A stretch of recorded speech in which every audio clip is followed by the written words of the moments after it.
पापा सरदार मलिक जी हैड पल था ऐसा जहाँ पर उनके उस ज़माने की एक बहुत पावरफुल सिंगर थी लता मंगेशकर जी। तो उनके साथ एक ऑल्टरकेशन हुआ किसी रिकॉर्डिंग में। डिफ़िकल्टी ऐसी ज़बरदस्त उन पे आन पड़ी जिसको वो कभी हैंडल नहीं कर पाए। और वो ही फादर के बच्चे ने, अनु मलिक ने, जाके नेशनल अवार्ड अपने पिता को दिया। जिस तरह से अमल अरमान ने एक ही दिन के अंदर, एक ही समय में फ़िल्म फेयर अवार्ड अपने पिता डब्बू मलिक को दिया, तो मुझे सीन मिलता था, मैं ऐसे पढ़ता था, हाँ रेडी। निषाद અને પ્રયોગશાળામાં જીવ્યો ભણ્યો ગણ્યો ફૂલોની પાંખડીઓ ચીરીને રંગ અને સુગંધનો ભેદ જાણ્યો। ये मैं पहली बार सुन रही हूँ। तो जब वो प्ले खत्म होता था ना, तो प्ले का हमको मिलता था 250 रुपये, लेकिन गिफ्ट में मुझे कभी गोल्ड चेन, कभी डायमंड रिंग, कभी कुछ भी दे के चले जाते थे लोग। 10 साल बाद ना वापस राष्ट्रीय प्रोडक्शन के ऑफिस में गया, मैं मिलना चाहता था एज एन एक्टर। 3 घंटे तक ना उन्होंने मुझे अंदर नहीं बुलाया। कंचन जी ते मोमेंट मध्ये ना मी 2 गाणे बनवले, हाँ, थोडासा प्यार थोडा है बाकी आणि बिंदिया चमके चूड़ी खनके लौंग मारे लश्कारे। मैं वहाँ से उठा, प्रभा देवी से मैं सीधा बांद्रा पहुँचा। बांद्रा पहुँच कर ना मैंने खाली एक ही चीज़ सोची कि सलमान खान के घर जाते। मुझे ऐसा लगता है कि शायद एक सक्सेसफुल बड़ा भाई जो है, अगर वो चाहे तो अपने छोटे भाई के लिए अगर ज़्यादा नहीं तो थोड़ा तो कर सकता है। तो कहीं मुझे ऐसा लगा कि वो चूक हमारे हमारे रिश्तों में हो गई। नमस्कार, दिस इज डब्बू मलिक और मैं कंचन अधिकारी के नेक्स्ट पॉडकास्ट बातों बातों में आ रहा हूँ। और बहुत सारी ऐसी बातें मैंने की हैं जो आप लोग नहीं जानते, और इस शो के द्वारा आप लोगों को पता चलेगा बहुत सारी कहानियाँ, बहुत सारे चुटकुले, बहुत सारी ऐसी इन्फॉर्मेशन जो आज तक मैंने कभी शेयर ही नहीं की। And it is always going to be available on Kanchan Adhikari बातों बातों में। Please watch out, like, subscribe, join the channel of Kanchan Adhikari बातों बातों में। Love you guys.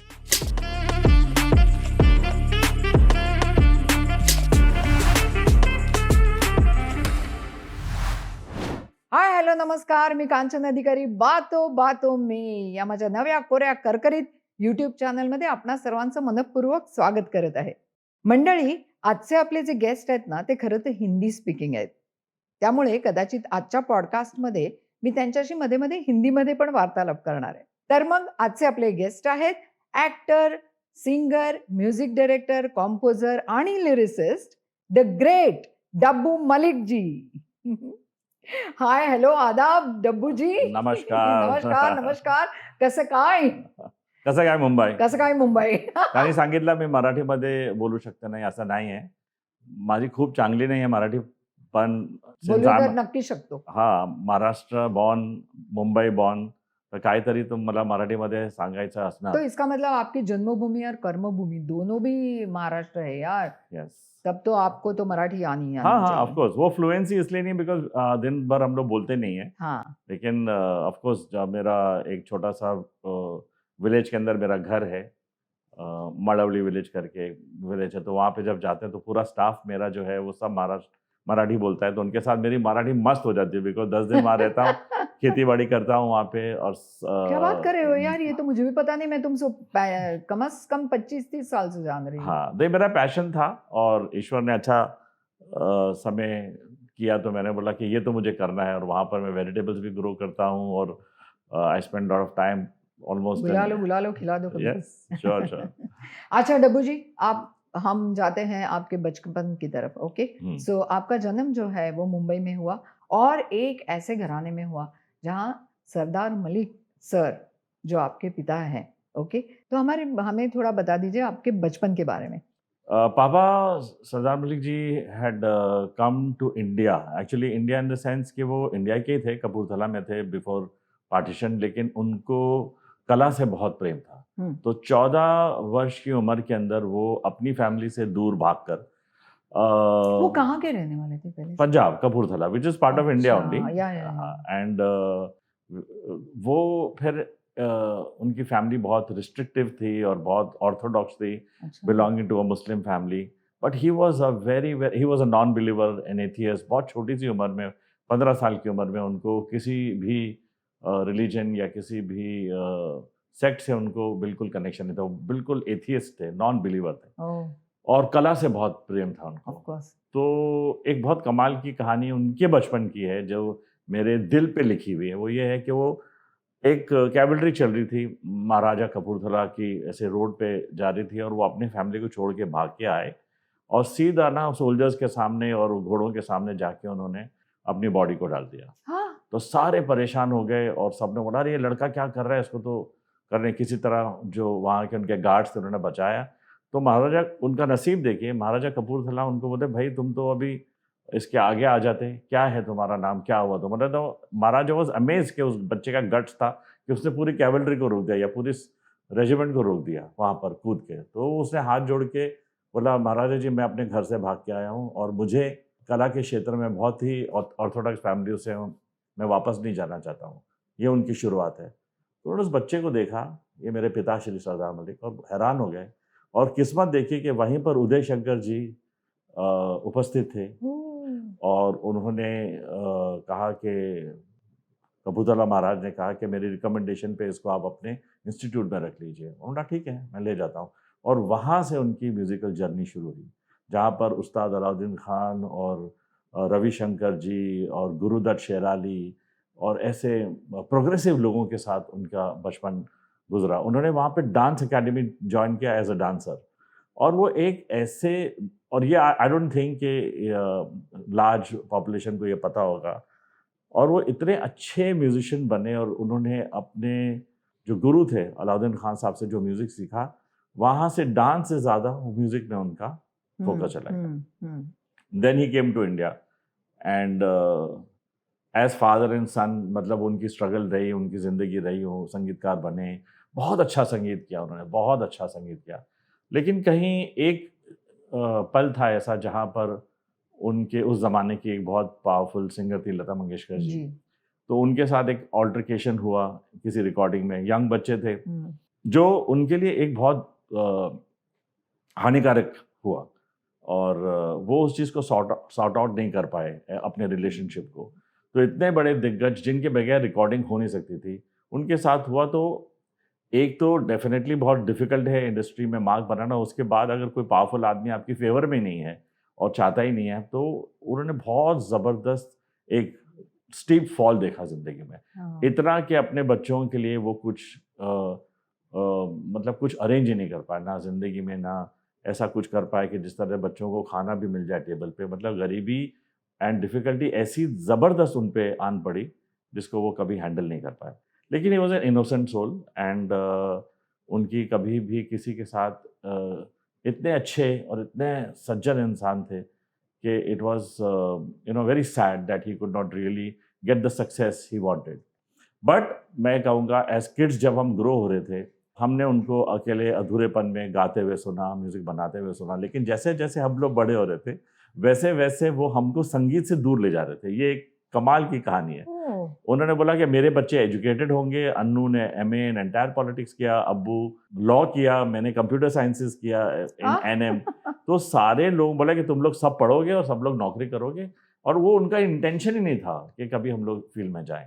तो अन्नू मलिक साहब आपके सबसे बड़े? हाँ, ओके, अन्नू उसके मलिक, बाद अब्बू मलिक हाँ, एंड अब्बू मलिक। वो उनके एक्चुअल नाम क्या है? अनवार, अबरार, इसरार। So we are basically belonging to a Punjabi Muslim family where we are from Kapurthara। सब लोग पगड़ी दाढ़ी सब रखते हैं लाइक सरदार, लेकिन मुस्लिम सेक्ट के थे उस जमाने के। इतना इन्फॉर्मेशन है। लेकिन हमारे यहाँ दोनों फैमिलीज के अंदर कमाल है, ये आज किसी को पता नहीं होगा कि मेरी मम्मी के जो डैडी थे, मतलब कि मेरे नाना जी हुए, मेरे मम्मी के डैडी, करेक्ट, मेरे जो नाना जी थे वो हिंदू थे। ओह अच्छा। Married to a Muslim. So the mixed blood is coming from that lineage. And like my mummy was Hasrat Jaipuri के जो डैडी थे, he was Hindu married to a Muslim woman and he carried that legacy because mother wanted।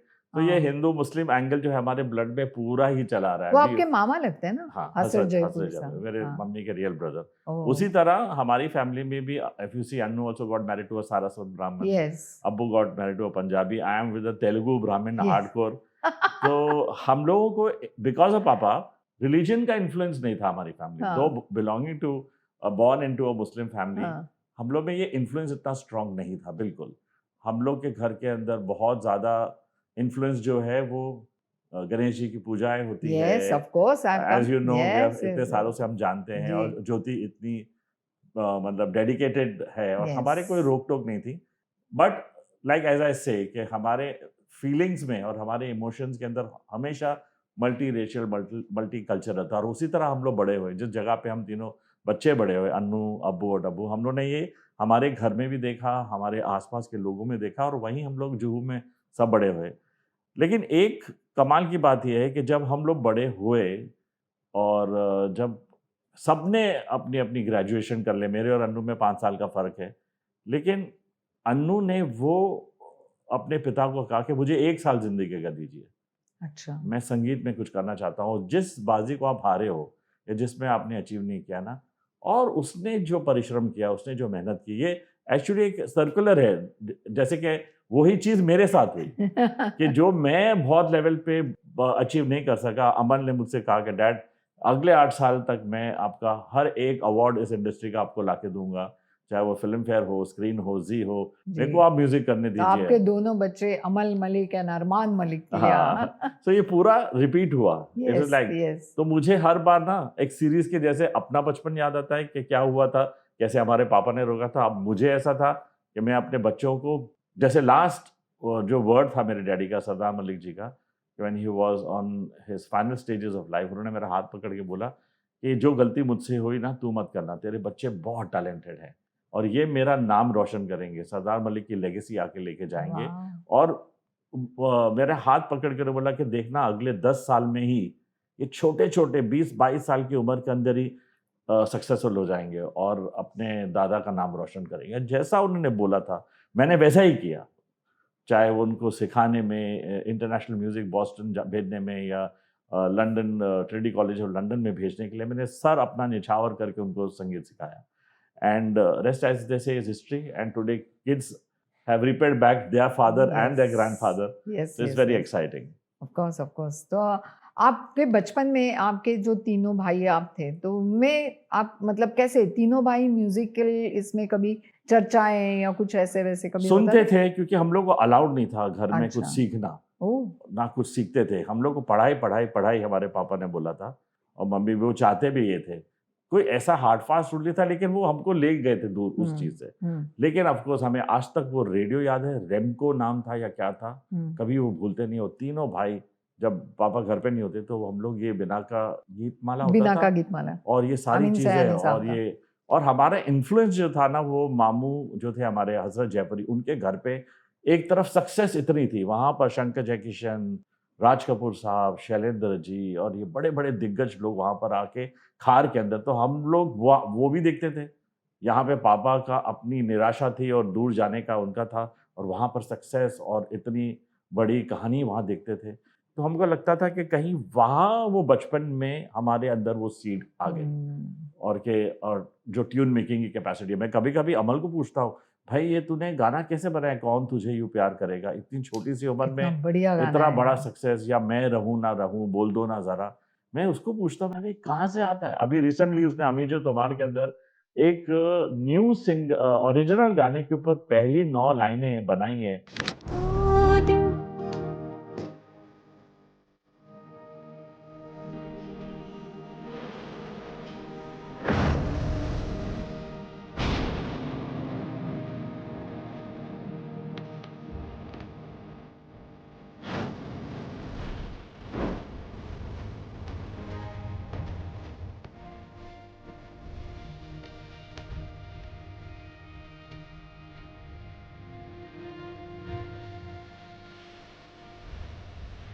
वो 8 लाइनें जो उसने original compose की, पूरे देश के ऊपर मिलियंस ऑफ रील्स बन गए।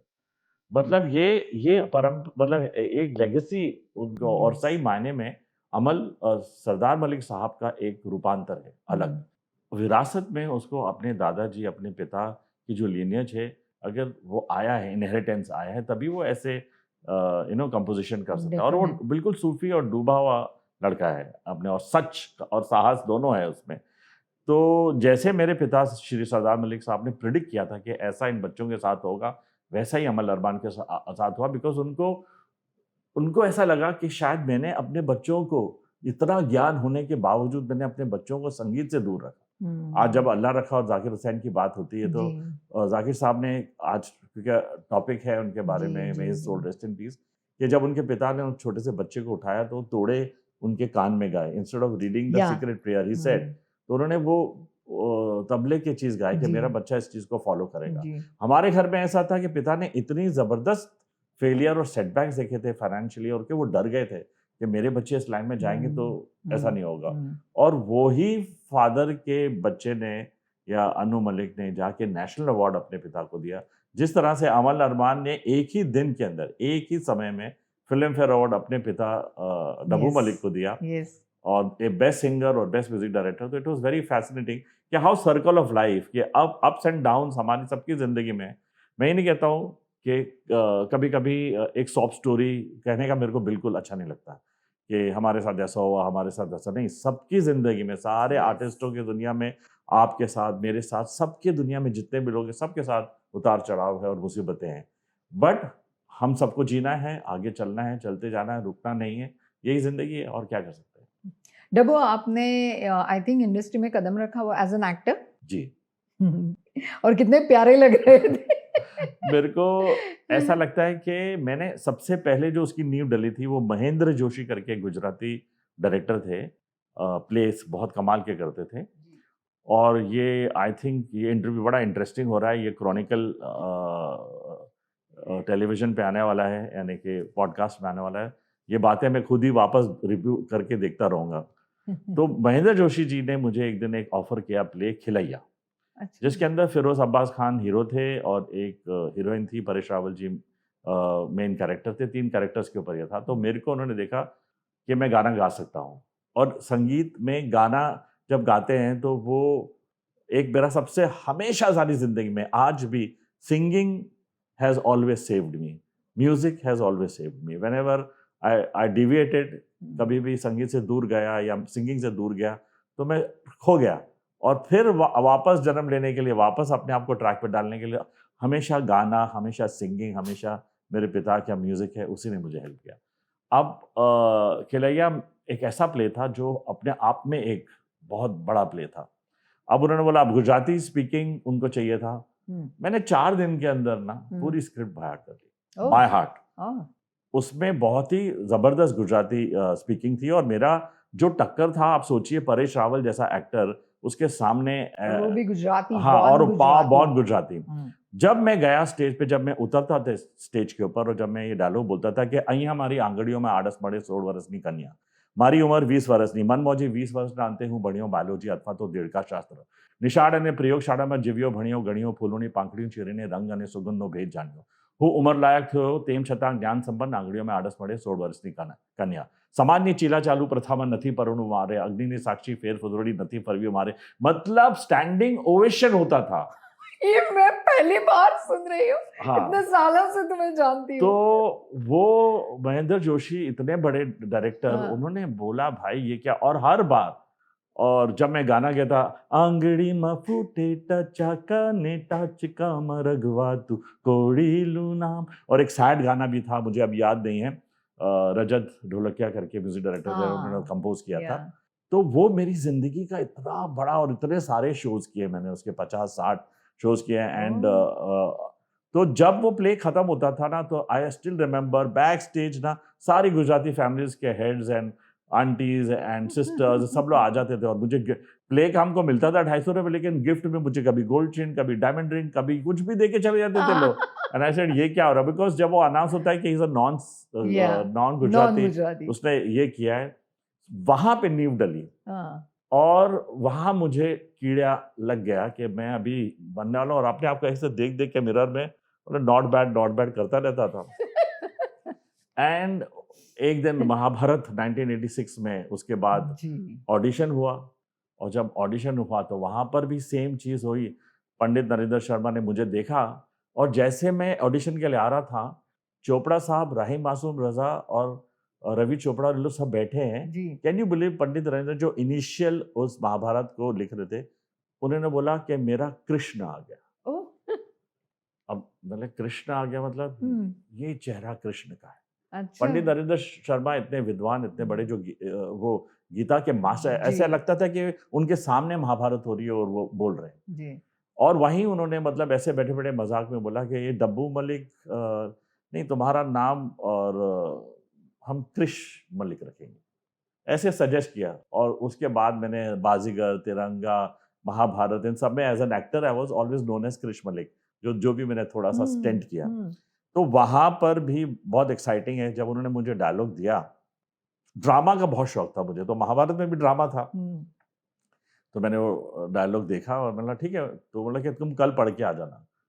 तो बोला नहीं सर मैंने तो पढ़ लिया। तो बोले पढ़ लिया मतलब? बोलते नहीं मैं रेडी हूँ। अभी तो तुमको पन्ना दिया है, तुम रेडी हो मतलब तुमने ये पूरा पढ़ लिया है, ठीक है पढ़ो। तो बोला ऑफिस में राउंड टेबल कॉन्फ्रेंस होता था, वहाँ पे गुफी पेंटल जी उनके मतलब चीफ ऑडिशन वाले थे। आई कैन नॉट फॉरगेट, और पता नहीं क्या एलिफेंट मेमोरी और कैसे मैं करता था, जैसे मैं पढ़ा, मतलब शत्रु को मृत्यु दंड देने से शत्रुता की मृत्यु नहीं होती महाराज, उसकी आयु तो हर मृत्यु के बाद बढ़ जाती है। यदि हम भारतवर्ष को एक आदर्श देश बनाना चाहते हैं तो हमें शत्रुता से जूझने के लिए मित्रता का हाथ बढ़ाना होगा, क्योंकि मित्रता एक सुंदर, शांत, प्रगतिशील और उज्जवल भविष्य की आधारशिला हो सकती है। और मतलब के विद्या ददाति विनयम विनयात यात पात्रताम पात्रत्वात् धनम आपनोति धनात् धर्म तथ्य सुखम, हो गया। मतलब दे वर कंप्लीटली बोल्ड के ये होने वाला, बट कृष्ण का वो पार्ट मुझे नहीं मिला। जिद क्या थी पंडित नरेंद्र शर्मा जी की, कि उनको इतना स्नेह और प्रेम हो गया था मुझसे, इतने बुजुर्ग आदमी, वो मेरा हाथ बढ़ के ना मुझे बोलते एक बार एक ये श्लोक सुना देना मुझे, मैं सुनना चाहता हूँ, मुझे तेरे वाणी को सुनना है। तो वो जो श्लोक देते थे मैं बाहर करता था, उनको सुना था, वो मुझे देखते रहते थे। और इतना सा स्टेंट मिला, फिर वो इस दुनिया में नहीं रहे, चल बसे। लेकिन मुझे वो 2-3 शामें उनके घर पे जाना या उनके मिलना, में संस्कृत सीखना चाहता था उनसे, तो जब वो मुझसे सुनते थे वो श्लोक, वो बोलते थे पता नहीं मुझे क्या अट्रैक्शन है, तू कितना सुंदर बोलता है। अब उनका आशीर्वाद था मुझे, लेकिन उन्होंने मुझे एक चीज कही थी जो आज तक मैं कभी भूला नहीं, कि महाभारत का पहला दिन का जो शॉट और शूटिंग होगी वो तुम्हारे साथ ही शुरू होना चाहिए। और आज तक मैं वो दिन नहीं भूलता जहाँ राज बब्बर जी किंग भरत का रोल प्ले कर रहे थे, और उस दिन मैं पहुंचा first day of Mahabharat shooting, और वहाँ मेरी पहला सीन महाभारत का मुझसे शुरू हुआ। और मुझे ये भी नहीं पता था मैं कौन सा कैरेक्टर प्ले कर रहा हूँ, थोड़ा ज्ञान था मुझे कि ऐसा ऐसा कुछ है, मुझे नहीं पता था कि आगे चल के वो भीष्म बनने वाला है महाभारत में। मैंने देवव्रत का रोल किया, और 4 एपिसोड वो देवव्रत के जब टेलीकास्ट हुए तो पूरे इंडिया में उस चीज का धूम मच गया था, और बहुत जबरदस्त सक्सेस देखी। उसके बाद मैंने आप बिलीव नहीं करेंगे, मैंने एक पिक्चर, मतलब सुभाष घाई जैसे आदमी ने मुझे सौदागर के लिए बुला लिया कि दिलीप कुमार राजकुमार के बीच में मेरी फोटो ऑफिस में डाल दी थी कि इसको कास्ट करेंगे। उसी दौरान लाल दुपट्टा मलमल का जो पिक्चर थी वो रिलीज हो गई, तो मैं न्यू कमर नहीं रहा, तो Subhash ji was actually looking for somebody fresh introducing. हाँ, तो ऐसे बहुत सारी, लाल दुपट्टा मलमल का, फिर वंश, और बहुत सारे सीरियल्स करे, सब कुछ किया लाइफ में। लेकिन एक चीज है, जब मैं बाजीगर कर रहा था, तो जब वो शाहरुख खान के साथ जो एक्शन सीक्वेंस थे या जो भी चीज थे, तो मुझे हर बार ऐसे दिखता था, शाहरुख खान बोलता है तू बैठा है और यहाँ पे सीन पढ़ने की जगह पे गाने गा रहा है, क्या है कि अपना अगला शॉट है। तो used to look at me, और हम लोग एक रूम में थे। मैंने कब गाया गाना? बोलते 5 घंटे से बैठे, डायलॉग कुछ नहीं सीख रहा, कुछ नहीं, अपने पता नहीं कौन से गाने गा रहा है। मैं वो कभी भूला नहीं बात, वो भूल गए होंगे लेकिन मैं वो बात भूला नहीं कि अच्छा ऐसा क्या है, मेरी मतलब नेचर फितरत में है क्या मैं बैठे हुआ। तो मुझे सीन मिलता था, मैं ऐसे पढ़ता था, हाँ रेडी, उसमें इंटरेस्ट नहीं था, लेकिन मैं पन्नों पे पोइट्री लिखना, गाना, वो मेरा एक स्वभाव था जो मैंने अपने पिता, अपने मामा, अपने ब्रदर को देखा है। हाँ, तो मैं लिखता था, पता नहीं क्यों ऐसा करता था मैं, और ये चीज मैं चाहता था बिकॉज यार स्टार बनना है, स्टार बनना है, एक्टर बनना है। लेकिन वो क्राफ्ट के प्रति इतनी मेहनत नहीं, इतनी कोशिश नहीं जो दूसरों में थी। मेरे को ऐसा लगा ऐसे ही खड़े रहे, हो जाएंगे और हो जाएगा सब कुछ, कुछ करने की जरूरत नहीं। तो हाँ, कभी वो चीज, लेकिन इस समय दौरान मैं गाने लिखता था, सोचता था कि यार ऐसा, बिलीव नहीं करेंगे, एक गाना था, साजन मेरा उस पार है, मिलने को दिल बेकरार है, जो फिल्म गंगा जमुना सरस्वती में थी। वो सुपर डुपर हिट गाना जो था, उसका मुकड़ा मैंने लिखा एक सिटिंग में अनु भाई के साथ, मनमोहन देसाई के बाद। आज तक मुझे याद है 200 ग्राम का सोने का जो होता है, लक्ष्मी माँ का जो होता है, वो मेरे को उन्होंने आशीर्वाद में दिया था कि कौन लिखता है ऐसा बैठे बैठे मुखड़ा, साजन मेरा उस पार है, मिलने को दिल बेकरार है, ऐसे लिरिक्स लिख दिया था, जो महान कवि राजेंद्र किशन जी ने कंप्लीट किया। आज इस इंटरव्यू के दौरान ये सारी टेस्ट बनी है, जो सारे आने वाली जनरेशंस को ये इंटरव्यू में याद रहेगा। तो and I was always a person who was positive approach पहुंचता, और हर चीज के अंदर मैं अच्छा ही ढूंढता था। जी। अच्छा समय है तो वेरी गुड, बुरा समय है तो मैं उसमें भी मुस्कुराता रहता था। अजीब नेचर था, फुलिश नेचर था, लेकिन that is how I was made. So acting से then how you shifted to the music director, singer? सो जैसे सर्कल ऑफ लाइफ में कहता हूँ, सब कुछ करने के बावजूद, बाजीगर तिरंगा सुपर हिट होने के Yeah. बावजूद मेरे को 70-80 पिक्चरों के ऑफर हुए, लेकिन कहीं भी कोई ऐसा रोल नहीं मिल रहा था जिसमें कुछ था। कहीं अंदर से एक आवाज आई कि मैं एक कैरेक्टर आर्टिस्ट बनने जा रहा हूँ। तिरंगा सुपर हिट, बाजीगर सुपर हिट 93 में। तो एक ऐसा पल आया कि एक विजन मेरे को आया कि 20 साल के बाद मैं कोई कैरेक्टर एक्टर बन जाऊंगा या मैं ऐसा, लेकिन मुझे ये करना नहीं। मेरे कोई फेथ नहीं था कि मैं कुछ कमाल करूंगा, बिकॉज मैं इतना अपने आप को ऊंचे स्तर का कलाकार नहीं समझ रहा था अंदरूनी, कि मुझे ऐसा लग रहा था कि कहीं चूक रहा हूं मैं, कि जो मैं सोचता हूं अपने बारे में वैसा मैं हूं नहीं, और वैसा मैं काम करता नहीं हूं, थोड़ा आर्टिफिशियल हूं मेरे अंदर। ऑब्जेक्टिवली जब मैं सोचता तो मुझे ऐसा लगता है कि संपूर्ण परफॉर्मर नहीं है, ड्रामा कर रहा हूं, लेकिन ये जो नेचुरल एक्टिंग होती है ना, कहीं वो अंदर से आवाज आ चुकी थी।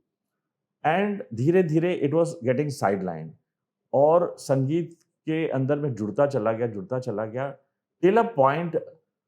कमाल की बात है कि एक दिन मैं, समझो 40 दिन, हाउ डेस्टिनी, कि एक दिन मैंने संजय लीला बंसाली से फोन पे बात की, या हमारी बात हुई कि I want to be a singer. वहाँ पे भी म्यूजिक डायरेक्टर का कोई प्लान नहीं था, मेरे को स्टार बनना, हीरो बनने का बहुत ज़्यादा था, टेक्नीशियन बनने का इतना शौक नहीं था। तो अगर हीरो नहीं बन रहा हूँ तो सिंगर बन रहा हूँ। तो ये जो था ना ऑसिलेशन के, श्योरिटी नहीं है, पूरा फोकस नहीं है। तो संजय लीला बंसाली का आज तो मुझे डाला कि I am looking for a music director. ये हम दिल से चुके सनम की बात है, I am not looking for a singer right now. तो ही सेड कि you can meet me for to want to be a composer. और दीपक मुखर्जी ने मुझे बोला कि जाओ मिलो उनको, मुझे आज तक ये शब्द नहीं भूलते। तो बोला नहीं नहीं, मुझे कंपोजर नहीं बनना है। अब सोचो, I am fighting my own nature, कि जो चीज मैं कर रहा हूं साइड में, मैं वो उसके लिए भी मना कर रहा हूं। एंड जैसे थोड़ी सी समय आगे बढ़ी, मैं लास्ट मेरा ट्राई था, हिमेश रेशमिया एक बहुत बड़े प्रोड्यूसर बन गए थे जी के, उनके पास उनको घर में मिलने गया, बोले, और अपनी फोटो दिखा रहा हूं उनको कि यार तुम्हारा सीरियल इतना बड़ा हो रहा है, मेरे को दो ना कुछ काम होगा, मेरा भी मतलब भला होगा उसके अंदर। वो भी मुझे बोलता हाँ हाँ करता हूँ, और वो प्रोड्यूसर था उसका, म्यूजिक डायरेक्टर प्रोड्यूसर अंदाज का, यंग, इतना बड़ा जी के अंदर उसका क्लाउड है, मुझे देगा। मैंने अधिकारी ब्रदर्स के लिए भी टी टाइम मनोरंजन के 100 एपिसोड्स किए एज अ एंकर होस्ट, मतलब कोई ऐसी चीज नहीं जो नहीं छोड़ी, सब किया। And how destiny and fate plays a part. मैं 10 साल बाद ना वापस राष्ट्रीय प्रोडक्शन के ऑफिस में गया, वहां पर मैं बैठा, और मैं मिलना चाहता था एज एन एक्टर कि टेलीविजन में काम करूंगा, और वहां पर 3 घंटे तक ना उन्होंने मुझे अंदर नहीं बुलाया। कंचन जी, ते मोमेंट मध्ये ना मी 2 गाणे बनवले, थोडासा प्यार थोडा आहे बाकी. क्या बात. त्याचं लिरिक्स असं बसून You ऑफिसमध्ये wrote I it? Wrote the lyrics, Yeah. मुखडा आणि बिंदिया चमके चूड़ी खनके लॉन्ग मारे लश्कारे. Oh. Both the songs lyrics I wrote, और ऐसा लिखा मेरे को, लाइक दोनों अच्छे मुखड़े हैं। और जब मुझे नहीं मिला चांस अंदर ऑफिस जाने का ना, तो मैंने रब की तरफ देखा, मैंने बोला शायद मेरी ये गलत चीज़ें मैं कोशिश कर रहा हूँ। मैं वहाँ से उठा, मुझे आज तक याद है, प्रभा देवी से मैं सीधा बांद्रा पहुँचा। बांद्रा पहुँच कर ना मैंने खाली एक ही चीज़ सोची कि सलमान खान के घर जाते हैं। तो हिम्मत करके मैं अंदर चला गया, और वहाँ पर ना उनका एक स्पेशलिटी थी, उनका घर का द्वार खुला रहता था, कोई सिक्योरिटी नहीं, कोई रोकता नहीं था, वो दरवाज़ा खुला रहता था। उस दिन मैंने खाली ऐसे धक्का मारा, एंड सलीम अंकल वहाँ खड़े थे, बोले हाँ भाई क्या है? मैंने, हेलो अंकल, मैं डब्बू मलिक हूँ। अन्नू के भाई हो? मैंने हाँ। अरे बिल्कुल सरदार मलिक लगते हो। तो मुझे इस चीज़ का ज़रा भी इल्म नहीं है, एहसास नहीं था कि सलीम खान जी हीरो थे उन 4 पिक्चरों के जिसमें संगीत मेरे पिता सरदार मलिक का था। बचपन एंड बहुत सारी ऐसी पिक्चरें। तो ही कॉल्ड मी, आ जाओ। तो he looked at me personality and started liking मी। और वहाँ पर जो बातें मैंने सुनी, उस इंसान ने मुझे बिठा के, उसका सारांश बातों का सिर्फ एक ही था कि जो तुम्हारी फितरत है ना, उससे तुम दूर मत भागो। जो तुम्हारे रग-मरग में है, संगीत तुम लिखा हुआ है तुमने। और मैंने वो गाना सुनाया उनको। बोले ये तो दोनों ब्लॉकबस्टर गाने हैं। बोले किसने बनाए? मैं ऑलमोस्ट बोलने वाला था कि नहीं मैंने नहीं बनाया, मुझे तो सिंगर बनना है। तो उन्होंने एक बात बोली, बोले तुम जो गा रहे हो ना वैसे गाने वाले यहाँ पर बहुत ज़्यादा पावरफुल लोग हैं। लेकिन जो तुमने कंपोज़ किया है, वो कंपोज़िशन बहुत बड़ी है। मैं एकदम सहम गया। मैंने बोला अच्छा, तो तुम संगीत में ट्राई करो। उन्होंने ये सिर्फ़ बोला नहीं, मुझे रास्ता ही दिखाया। और वैसे वो बहुत लोगों की उन्होंने ज़िंदगानियाँ चेंज जी, की। जी, सलीम साहब ना बहुत जी। ही स्ट्रॉन्ग कन्विक्शन रखते हैं। हुँ। और उसके बाद रेस्ट इज़ हिस्ट्री। मेरा गाना थोड़ा-सा प्यार थोड़ा है बाकी सोहेल खान के सामने प्रेज़ेंटेशन हुआ। उसके बाद 8, 10, 12 बड़ी-बड़ी पिक्चरें उनके साथ की मैंने। और सुपर सक्सेस म्यूज़िक हुआ हर जगह पे जो गाना था। And that is how the journey found its way. तो जिस चीज़ से मैं दौड़ रहा था, जिस चीज़ से मैं भाग रहा था, उसी ने मुझे एक डेस्टिनी दी, उसी ने मुझे अपने पिता के उस लाइन पे चलने बोला। और बहुत समय तक तो मेरे पिता और मेरे भाई दोनों ही समझते थे, भाई ये इसने तो कभी साइन भी नहीं दिखाया कि ये कंपोज़र है, ये कैसे करेगा संगीत? लेकिन जब-जब गाने रिलीज़ होते थे, जब बनते थे, तो मेरे पिता सोचते थे, "अरे कमाल है कि तूने ये कब सीख लिया? तूने कब बनाना शुरू कर दिया?" और ही वाज़ हैरान होते थे मेरे हुँ। गाने सुन के। ज़िंदगी का सफ़र महेश भट्ट के साथ मैंने की, उसके बाद हम तुम्हारे हैं सनम सलमान एंड सोहेल का माधुरी दीक्षित वाला। खोए खोए दिन हैं, तन्हा तन्हा रात है, बहुत हिट हुआ गाना। तो ये म्यूज़िक की पूरी जर्नी मेरे लिए ना एक टर्निंग पॉइंट थी। और ये शायद इसलिए नहीं थी कि मैं म्यूज़िक में बहुत सक्सेसफुल होने वाला था। समय की जो धारा है, हुँ। वो इसलिए थे क्योंकि अमल अरमान को एक फाउंडेशन ईश्वर देने वाला था। और उनको पनपने के लिए ये एक थ्योरी बनी, जिसमें डब्बू मलिक का जन्म हुआ और मेरे बच्चों को एक रास्ता मिला। वाओ! ब्यूटीफुल यार। एक आपको मतलब जौहरी मिल गए, हीरे को तराशने वाले सलीम अंकल के लिए रूप में यू कैन से। यस, या यस। आपका बहुत फेमस गाना है वो हुँ, कि थोड़ा-सा प्यार हुआ है। हाँ। उसकी एक छोटी-सी झलक। थोड़ा-सा प्यार हुआ है, थोड़ा है बाकी, हम तो दिल दे ही चुके, हो हम तो दिल दे ही चुके, बस तेरी हाँ है बाकी, थोड़ा सा प्यार हुआ है, थोड़ा है बाकी, कौन सा मोड़ आया जिंदगी के सफर में, बस गया तू ही तू, अब तो मेरी नजर में, दिल की हर एक धड़कन तुझको पहचानती है, मेरी चाहत है अब क्या तू नहीं जानती है, मैं तुझे जान गई, हो तुझको पहचान गई, फिर भी तेरी हाँ है बाकी, थोड़ा सा प्यार हुआ है, थोड़ा है बाकी। Wow! So beautiful, so beautiful. और उसके बाद में तो आपका सलमान भाई के साथ और पूरा सोहेल के साथ और उनके पूरे बहुत सारे, खानदान के साथ लाइक लाइक बहुत सारा उनका या सहारा बहुत सारा रहा हमारे साथ और बहुत सारा काम भी किया हमने। एंड जैसे मैं हमेशा कहता हूँ सर्कल ऑफ लाइफ, फिर मेरे जीवन के अंदर 2008 या 9 के अंदर I think after I lost my father, suddenly there was a big slump for 7-8 years। और फ्रॉम 2008 टू 2014 एंड मैं भी काफ़ी डिसइल्यूजन हुआ, सारी चीज़ें संगीत की मतलब कुछ भी सक्सेस नहीं मिली। और the new generation had taken over, the new music had taken over, और सडनली हर एक चीज़ रिडंडेंट हो गई। और मेरे में एक अजीब, आप बोलिए कि फॉल्ट है, या अगर कुछ नहीं होता ना, हुँ। तो मैं जिद नहीं करता कि नहीं हो रहा है तो कोई बात नहीं, कोई नया रास्ता ढूंढते हैं। तो कभी भी मतलब जैसे बड़े-बड़े दिग्गज लोग का कहना है, मैंने कहीं अमित जी को भी ये कहते हुए सुना है कि भैया फ़ोकस बहुत ज़रूरी है, जिस चीज़ को चुनो उसको अल्टीमेट ज़िंदगी उसकी तरफ ही चलते रहो। तो मुझे अच्छी लगती है बात सुनने में, लेकिन मेरे से ऐसा हुआ नहीं। मैंने कभी वो चीज़ मैं कर ही नहीं पाया। मुझे ऐसा लगा अच्छा ये नहीं हो रहा है तो ये कर लेते हैं, अच्छा वो नहीं हो रहा है तो वो कर लेते हैं। कहीं ये जो डर था कि अपने बच्चों को बचाना है, उनकी ज़िंदगानियों की, उनकी एजुकेशन या उनके लिए कुछ ना कुछ करना है, तो जो काम सही लगता था, जो काम लगता था जिससे थोड़े पैसे बन सकते हैं या कुछ कर सकते हैं, तो मैं करता था। और उससे शायद फ़ोकस भी हट जाता था और जिस बार पे आप चल रहे हो उधर से आप चले भी जाते थे। लेकिन मुझे लगता है कि शायद हर एक चीज़ करना पॉसिबल थी, मैं कर लेता था। जैसे मैं कंपोज़ कर लेता था, एक्टिंग मैंने कर ली थी, लिरिक्स मैं लिख लेता था। मैंने फ़िल्म भी बना ली, जो एक पंजाबी फ़िल्म बनाकर मैंने ऐसे डायरेक्ट कर दी। जो भी मेरे मन में था, जैसा कुछ मिल जाता था, I used to do.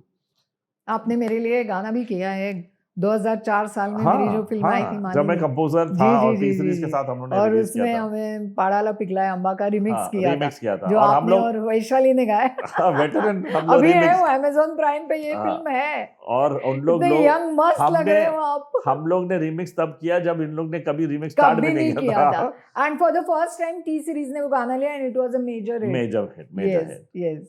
So it was something which I feel के तो जो 20 साल हो गए डब्बू हमें। अरे मैं बोला वो थोड़ा गाना किए हुए हम दोनों को 20 हाँ, साल हो गए। ओह तो थोड़ा-सा गॉड! प्यार थोड़ा है, बाकी को रिलीज़ होके 24 साल हो गए। हाँ। समय की धारा रुकती नहीं है किसी के लिए।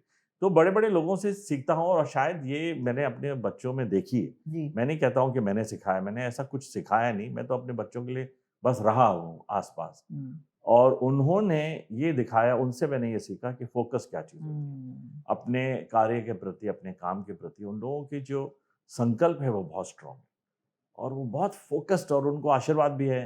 और एक दूसरी बात मैं आपसे पूछना चाहती हूँ कि जैसे आपने आपका कल जो शो हो गया, उस पर हम आते ही हैं फिर, और आपने आपका जो अभी म्यूज़िक लेबल नया निकाला है, उस पर भी हम लोग आ ही रहे हैं। लेकिन उसके पहले एक बात कहना चाहती हूँ कि आपने उस शो में जो ज़िक्र किया कि भई आपने ये बात बताई अमल को कि भई you are becoming the music director. So आपका जो भाई है अरमान, आप वो ही इज़ अ सिंगर। सो वो जो कॉम्बिनेशन आपने तैयार किया और जो आपको आपके ज़िंदगी में नहीं मिला, उसके बारे में एक छोटा-सा तो ज़िक्र।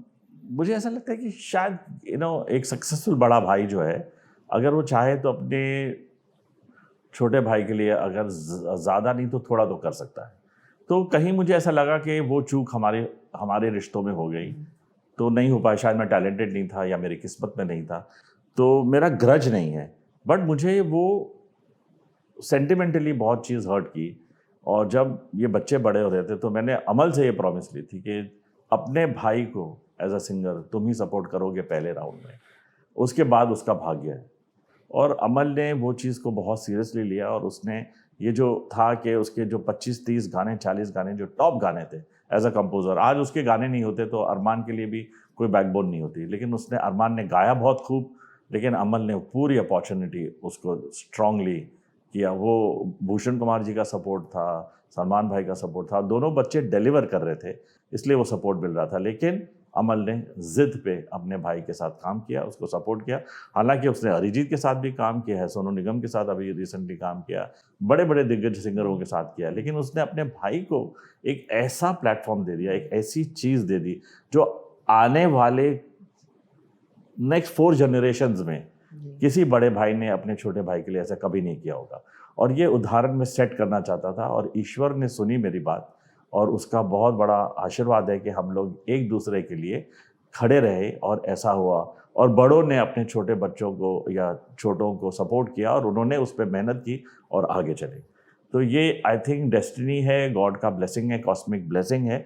लेकिन ये सोच थी जिसको हमने चाहा बट कि डब्बू, ऐसा जब से मैं आपको जानती हूँ, I know one thing, you are such a good soul basically. अच्छा, now we will turn to, आपने अपना एक लेबल निकाला है जी। MWM, उसके लिए बताइए। सो मैं जब अपने गाने इतने सारे मैं एक दिन देख रहा था, मेरे वॉइस नोट्स बहुत थे, तो मैंने बोला कि ये गाने तो किसी कमर्शियल सिनेमा में जा रहे नहीं हैं, थोड़े से रोमांटिक हैं, थोड़े गज़ल फॉर्म के हैं और मैं गाना चाहता था और अंदर से एक अभी भी वो एक चाह थी कि गाऊँ मैं।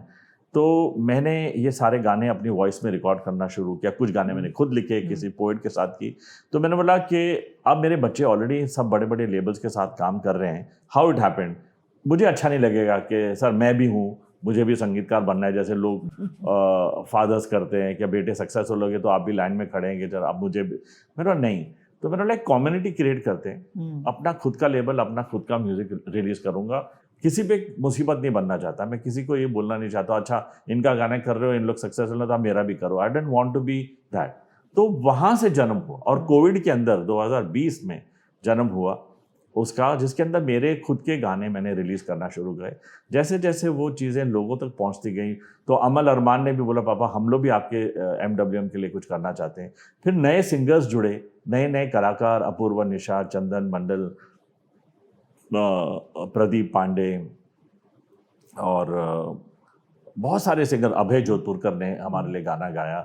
और they reach out to me कि उनको ऐसा लगता है कि जब वो नहीं पहुंच पाते बड़े लोगों तक, तो मैं बोलता हूँ आप अगर गाना मुकम्मल बना सकते हैं, and if you can give me a fully produce song, then I will support it to market it, to release it, platform दे सकता हूँ, और हमारी जो कुछ भी छोटी सी इक्विटी है उससे आपको सपोर्ट कर सकते हैं। तो धीरे धीरे धीरे धीरे हमने 40-50 गाने कर लिए। अच्छा। और अभी आगे हम लोग ऑलरेडी 45-50 सॉन्ग्स की हमारी ऑलरेडी लाइनअप रेडी है। क्या एब्रीविएशन है MWM का? म्यूजिक विद मलिक्स ऐसी सोच है। अच्छा। हाँ, लेकिन Okay. MWM में हम लोग उसको एक्सटेंड नहीं करते। MWM ऐसे मैजिक अच्छा। With music.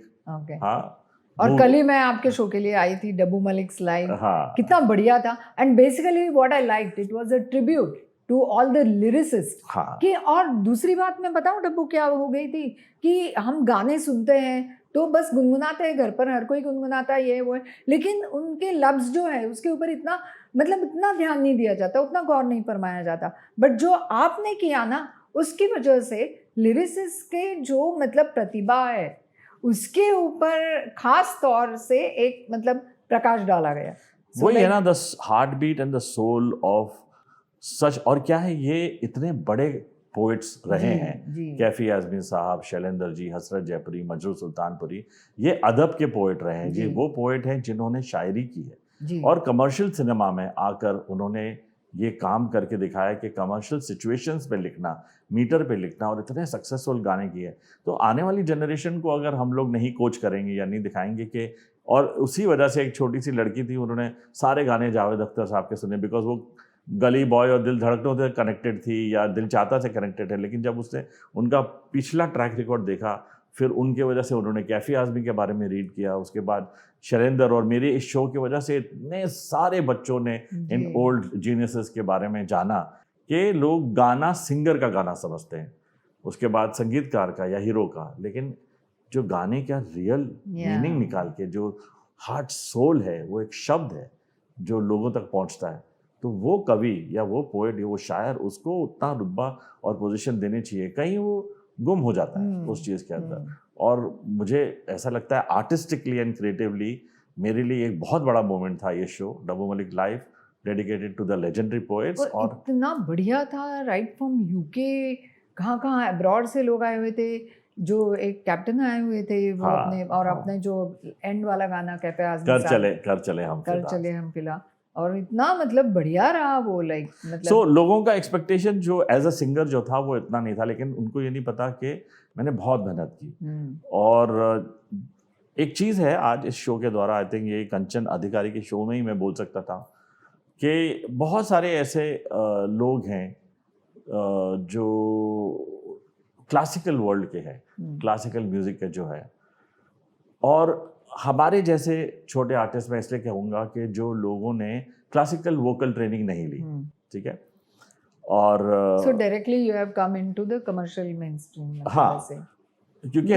फिल्म संगीत हमारा फाउंडेशन या नहीं था, लेकिन अभी मैं कर रहा हूँ। जैसे सोनू निगम जी ने एक बहुत अच्छी बात बोली कि अभी तक नहीं किया ठीक है, लेकिन आगे आने वाले पड़ाव के अंदर आप मेहनत करो जी, सीखो जी। तो मैं समझ रहा हूँ कि इस चीज़ के अंदर क्लासिकल ट्रेनिंग और क्लासिकल म्यूजिक को थोड़ा समझना और गायकी को समझने में आपका ही बेनिफिट है। आप जितनी मेहनत करोगे उतना बेटर होगा, I believe in it. But कहीं अगर आप ऑब्जर्व करो कि किशोर दा ने जो काम किया जी, वो ये गायकी और मुर्कियाँ या गमक या क्लासिकल सिंगर नहीं थे, लेकिन क्या उनके जैसा कोई गा सकता है? व्हाट एन इमोशंस यार, हर एक गाने में वो इमोशन। उनके जैसा कोई परफॉर्म कर सकता है? आप कितनी भी क्लासिकल नॉलेज हो म्यूजिक, आई नो बहुत लोग इस चीज को जजमेंटल करेंगे, और कितना भी ग्रेट नॉलेज हो, क्या आप इतना सा लाइन जो ठहराव के साथ वो गाए हैं, कुछ तो लोग कहेंगे, लोगों का काम है कहना। बात सिंपल लगती है, लेकिन आपकी कितनी भी ट्रेनिंग हो, आपका कितना भी क्लासिकल फाउंडेशन हो, आप ये साधारण गीत को गाने की कोशिश करिए। बहुत लोग टेलीविजन पे गाते हैं, बड़े बड़े लोग गाते हैं, क्यों नहीं गा पाते किशोरदा के जैसे? किशोर कुमार अपने आप में एक एक्सप्रेशन थे, अपने आप में एक नेचुरल डिवाइन पावर थे। करेक्ट है? मैं स्टेज पे मुकेश जी के गाने भी गाता हूँ, रफ़ी साहब के भी गाने गाता हूँ, जैसे कि मुझे तेरी मोहब्बत का सहारा मिल गया होता, अगर तूफान नहीं आता।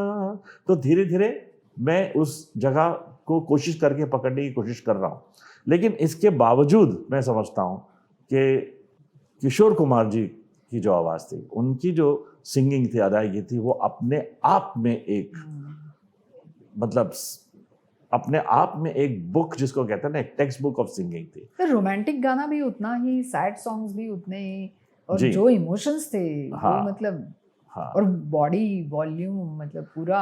जैसे अभी मैं कंपोजिशन में करता हूँ तो मैं अपनी रूह और दिल से करता हूँ, मुझे हारमोनियम भी नहीं आता बजाना। तो एक बार मैं फंस गया, गुलजार साहब का लिखा हुआ गाना था, आशा जी गा रहे थे, आशा जी ने बोला अच्छा हारमोनियम मेरे पास किया, बोला बजाओ और गा के सुनाओ। हालांकि वो गाना रिलीज़ नहीं हुआ।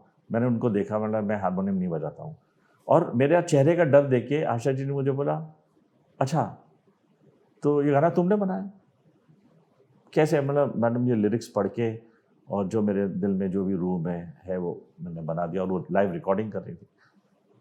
उन्होंने मेरे को जो फेथ दिया ना, बोला कि ये ज़रूरी नहीं है कि तुमको साज आए, ये ज़रूरी नहीं है कि तुम पढ़े लिखे म्यूजिशियन हो, ज़रूरी है, लेकिन ये ज़रूरी नहीं है कि हर इंसान वैसा ही हो जैसे दूसरे हैं। तुम्हारे अंदर ईश्वर और सरस्वती माँ का वरदान है, तुम अपने दिल से गाना सोचते हो, दिल से गाना कंपोज करते हो, तो अपने आप को कम, जैसे कि उन्होंने मेरा माइंड रीड कर लिया, कम मत समझना and go for it.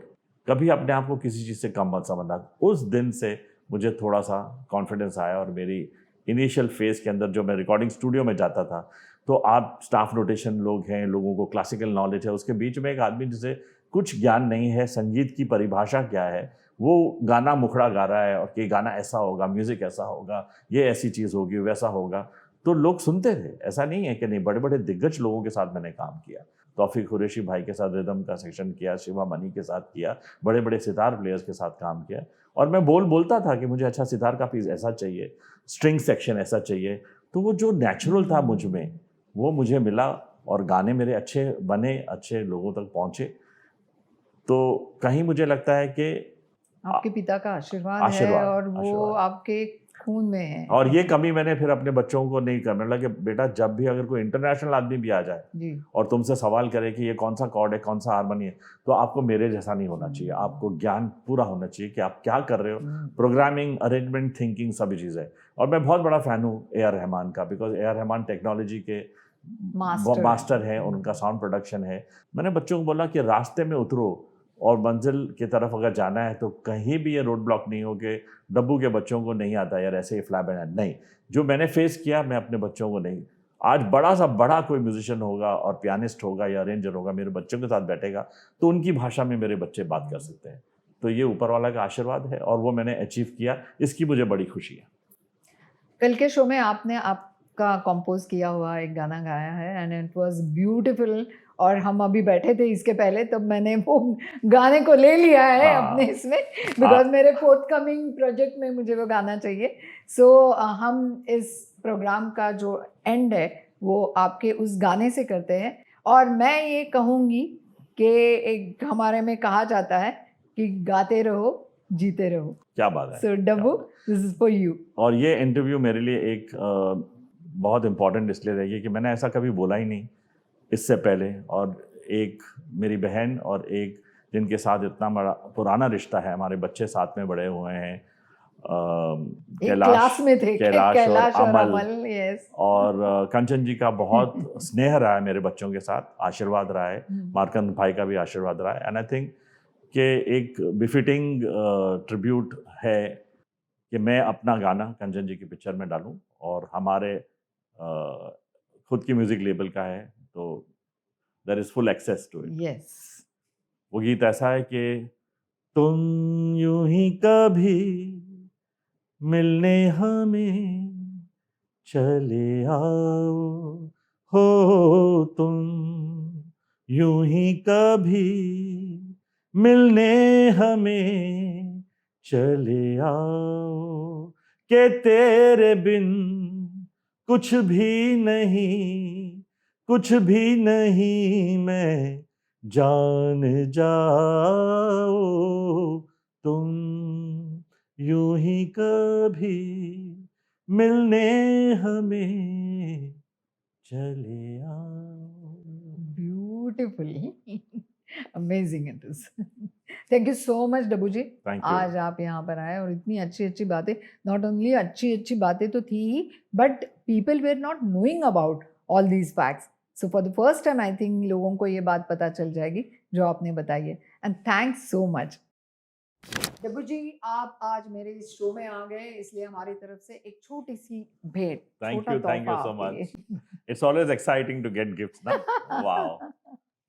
And मैं एक चीज बताना चाहता हूँ कि I am a great fan of Kanchan, and अगर किसी को पता हो ना हो, बट हमने बचपन में आपको दूरदर्शन पे, जी राइट, जी देखा है, एंड और बहुत बड़ी फैन फॉलोइंग थी आपकी, और उन फैंस में से हम लोग भी थे। वो लवली। इट्स अ प्रिविलेज कि हम लोग मिले, 85 to 88 and I I'm did going to Dada value this films. gift forever. Thank Thank you. you.